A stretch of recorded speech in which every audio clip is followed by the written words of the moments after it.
Well, look at these bad boys. Alive and kicking. Let's start cooking. These are beautiful Canadian lobsters, and they're absolutely gorgeous. Fresh as can be. And we're gonna prepare those, and I'm gonna show you how to kill these in a very humane way. Let's start with that first. Now, of course, there's a lot of debate about killing a lobster, how to do it in a humane way. Killing an animal is very natural. This is something that's hard for some people, but it's definitely something that's part of eating food. If you can't kill it, then don't eat it, is what a lot of people say, but I can imagine it's tough. And I've postponed this video for a long time because, of course, it's not the most friendly thing to see, but I want to show you guys how it's done. So what we'll do is we'll kill it and it's instant dead. But the thing is, it won't stop moving. It will still move because of the nervous system. Even though it's dead, it's still gonna twitch. But I'll show you guys. We'll put the knife in the back of the head like this and then pierce the armor. Pull forward and it's dead. You see it's still moving, but that's nothing more than the nervous system. This animal doesn't feel anything anymore. Now we're going for the other side.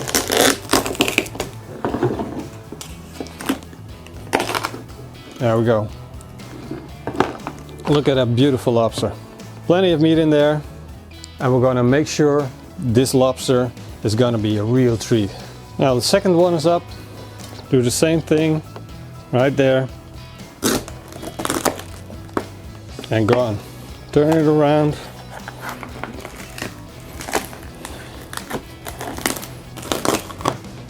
There we go. And again, a beautiful lobster. Fresh meat. This is perfect, guys. So we'll clean up these lobsters just to get out some of that intestines. That will make them look better.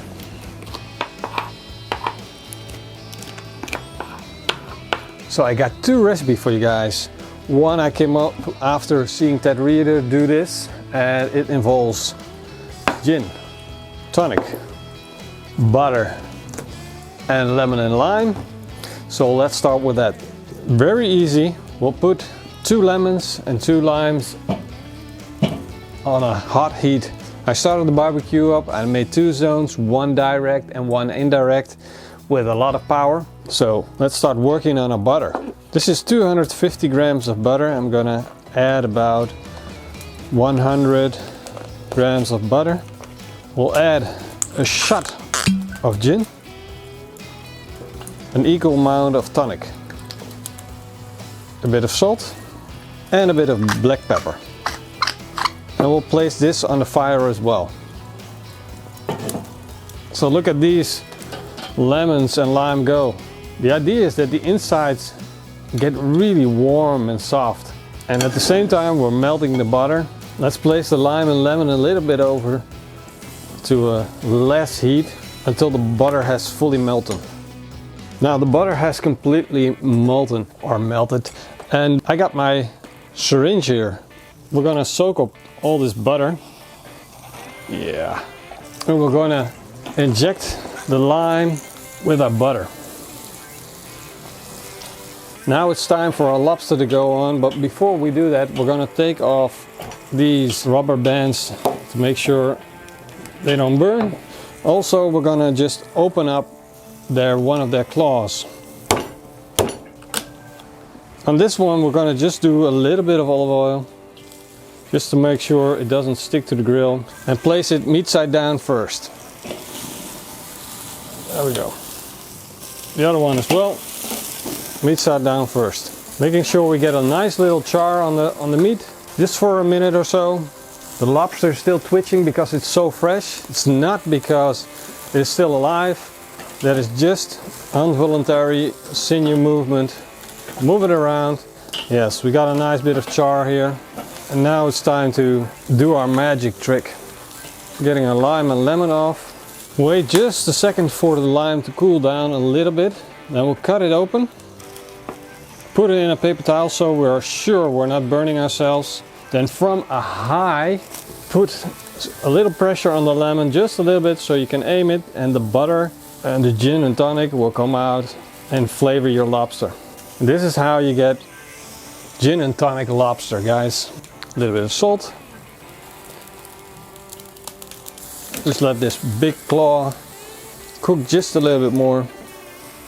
So this lobster is done. We'll get it off the grill. For the second recipe of grilling lobster, we're gonna go around a different way. We're gonna do garlic and chili peppers. I'm not gonna deseed them. When you like your chili pepper not that hot, make sure you deseed them. We're gonna chop it real fine. And we're gonna add 2 cloves of garlic. We're gonna chop these fine as well. We'll add this to a bowl.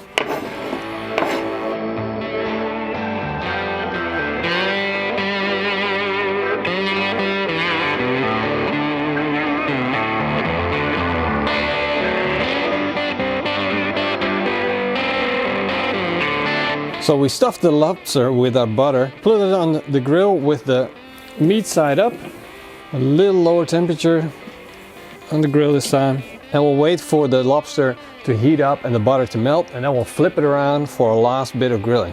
We'll place the butter in the grill as well, just for it to soften up, absorb all the flavors that we put in there, and then in the end we can sprinkle it on. When the lobster's almost cooked through, we're gonna flip it around, watch that inferno, because the butter is gonna create a lot of heat. Butter looks good. Brush it on, just that last bit for the extra flavor. Really nice. Perfect. Get them off the grill. There we go. For the last touch, we'll add the rest of the butter that is still in the pan. Nice tricolore. And then we got a little treat for our gin and tonic. Look, a little bit of those juices. A little bit of a lime, butter, gin tonic stuff. Oh yeah. This is gonna be really delicious. That is absolutely fantastic. I just took a bite of that garlic and chili butter lobster. And man, this is delicious. It's perfect. The meat is super tender, of course, because the lobster is really fresh. But you know, the butter is so rich. And then with garlic and salt and the chili pepper, fantastic. Now let's dig into the gin and tonic lobster. Fantastic. Completely different. The gin and tonic gives it that extreme freshness combined with the creamy of the lobster. Great combination. Well guys, I hope you enjoyed this recipe because it is really good and you should give it a try. You know, killing the lobster at first might be hard, but when you get over it, man, you get a real treat. See you guys next time. Cheers.